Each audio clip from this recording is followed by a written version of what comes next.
Self-discipline is the center of all material success. You cannot win the war against the world if you can't win the war against your own mind. I love this one.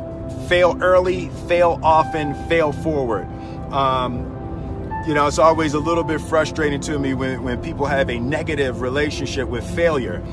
Failure is a massive part of being able to be successful. You have to get comfortable with failure. You have to actually seek failure. Failure is where all of the lessons are. When you go to the gym and you work out, you're actually seeking failure. You want to take your muscles to the point where you get to failure, because that's where the adaptation is. That's where growth is. Successful people fail a lot. They fail a whole lot more than they succeed, but they extract the lessons from the failure and they use that, the energy, and they use the wisdom to come around to the next phase of success. You gotta take a shot. You have to live at the edge of your capabilities. You gotta live where you're almost certain you're going to fail. That's the reason for practice. Practice is controlled failure. You're getting to your limit, getting to your limit, getting to your limit. You can't lift that. You can't do that until you get to the point that all of a sudden your body makes the adjustment and then you can do it. Failure actually helps you to recognize the areas where you need to evolve. So fail early, fail often, fail forward. So a dude screamed to me the other night, "Hey, Will, I want to be an actor, man. I want to be an actor just like you." People say stuff to me like that. I'm like, yeah, man, you can do it. Just give them an encouraging word. But I was just sitting here thinking, and it dawned on me, 99% of people that say stuff like that are not willing to do what it takes to make their dreams come true. The Marines have a saying, everybody wants to go to heaven, but nobody wants to die. And that's just real. At the center of bringing any dream into fruition is self-discipline. Something as simple as food and eating. It's not about your body as much as it is about your mind. It's getting command of your mind to be able to choose actions that are in your own best interest. Every day, we are choosing shit that's not in our own best interest. Right? So if the world is attacking you and the world wants to fight you and the world's trying to hold you down, so you're going to kick yourself in the balls? So you're going to stop yourself from getting what you dream.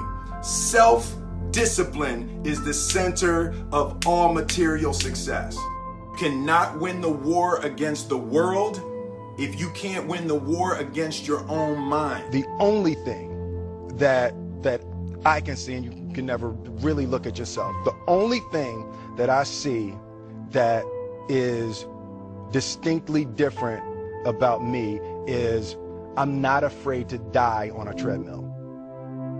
Right? I will run. You would not be outworked. I will not be outworked. Right. Period. Yeah.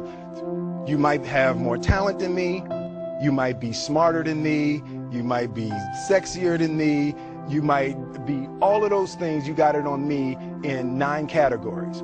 But if we get on the treadmill together, right, there's 2 things. You're getting off first, or I'm going to die. It's really that simple, right? So let's go back to the question about what if people block me out. It's going to be 2 options. Yeah.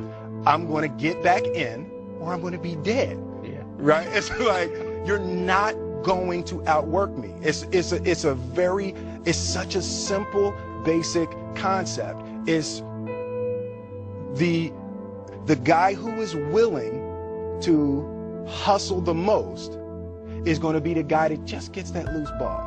He got the he got 2.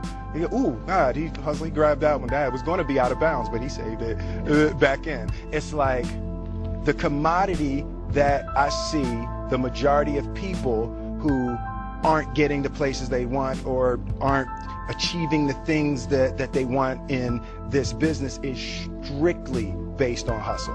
It's strictly based on being outworked. It's strictly based on missing crucial opportunities. I say all the time, if you stay ready, you ain't got to get ready. I believe that self-discipline is the definition of self-love. That when you say that you love yourself, that means that you have behavior towards yourself that is loving.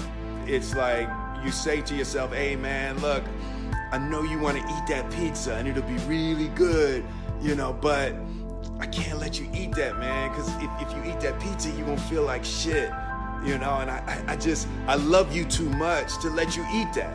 And I think the word discipline has kind of gotten a bad name. We think about it in terms of punishment. I'm not talking about discipline in that way. I'm talking about discipline in the sense that you forego immediate pleasure for the exchange of long-term self-respect. Self-love is, hey, look, I know you got a test on Monday, and I know you really want to go out with your friends. It's Saturday night, you want to go out, but if you fail that test, you're not going to feel good about yourself.